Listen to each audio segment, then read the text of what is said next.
There's been a murder in one of New York City's many dive bars. 4 bodies, 2 very incriminating bits of evidence, and lots of blood. You're in the middle of this story. Sounds interesting for you?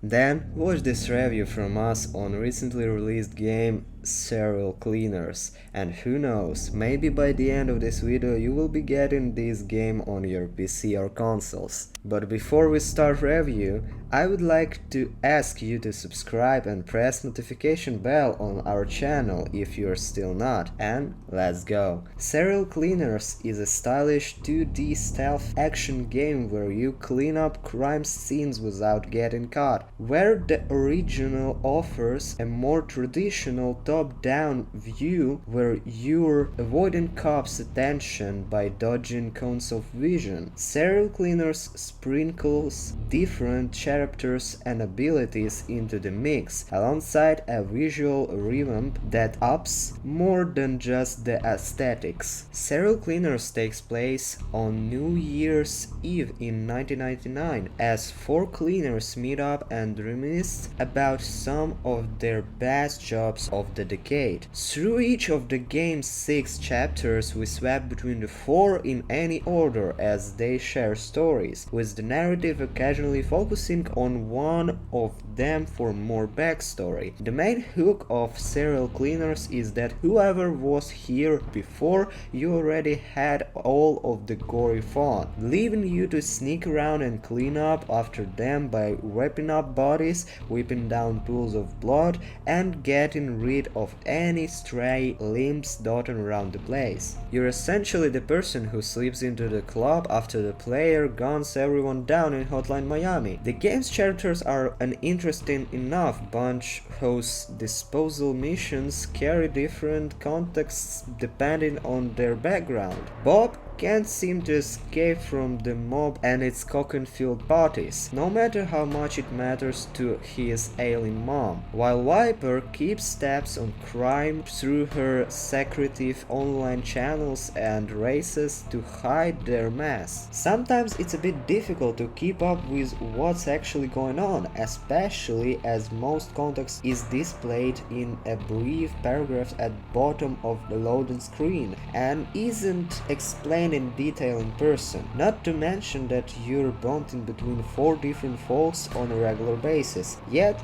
these issues are counterbalanced by some interesting flashback sequences which delve a little more into their troubled personal histories. Serial Cleaners has an interesting aesthetic. It has the look of a PlayStation 2 era game, but with an interesting twist of grunge art. Words will be written on the screen, especially when you play in a psycho. You see the crazy thoughts running through his head. There's a lot of blood around these crime scenes, but since it's not a super realistic game, it probably won't bother you too much. The soundtrack is an interesting combination of genres. Sometimes you will hear jazz music, while other times upbeat electronic dance music will accompany you instead. It's definitely different from the music you're used to hearing in the games. You might think that being a cleaner is an easy job. All you need to do is get rid of the bodies and evidence, clean the place up, and not get caught by the police or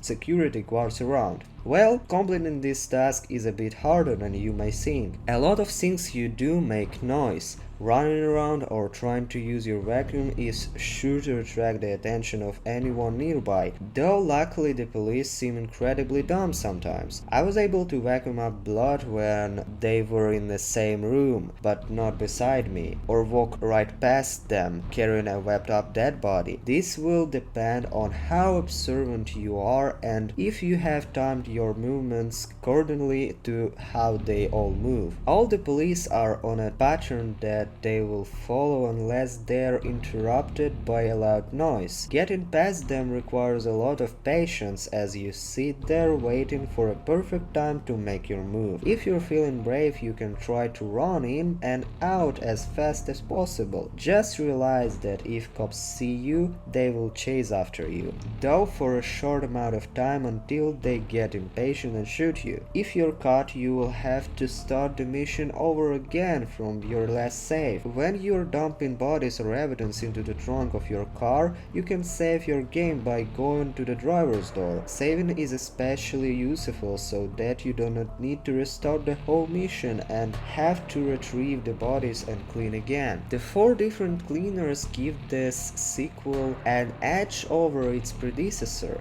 as each one has a unique skill set to keep things from getting stale. Psycho has a more aggressive style that involves cutting up bodies and chucking limbs around. Lottie can use Parker to jump over fences, and Viper has a unique hacking mechanic that can let her cause distractions, as well as the ability to move through vents. Sadly, Bob the Best character has the less interesting unique move in the form of being able to slide around the blood trails, which makes him feel like the weak link compared to the rest, despite having the most interesting story. Thankfully, the 4 cleaners have the same core moveset, so even if Viper's more distract heavy playstyle doesn't suit you, you'll have enough to get by. The stealth mechanics themselves are pretty simplistic and generally just based on eye line and making as little noise as possible when near people, but it's still satisfying to sneak around and manipulate the environment to your advantage. Also, serial cleaner starts off quite difficult. You'll soon realize that there is not much punishment for getting spot or messing up, which feels like a bit of a messed up. Serial cleaners will require a lot of patience and strategy. I felt a lot of the time I was sitting there waiting until I could make my move. It felt like the cops were incredibly stupid and maybe deaf, but the fact they didn't communicate with each other made it a lot easier for me to make my escape. The game takes about 8 hours to complete. I found that it was hard to play for long periods as it started to feel pretty repetitive. However, if you can play it on a Steam Deck and maybe just put it down between stories, it should help break it up. This is a fun title to check out if you enjoy games with a grungy retro-like look that require you to use your brain. Thanks for watching this video. I hope it hooked you up with the game and you feel like it's time to put your hands on this title.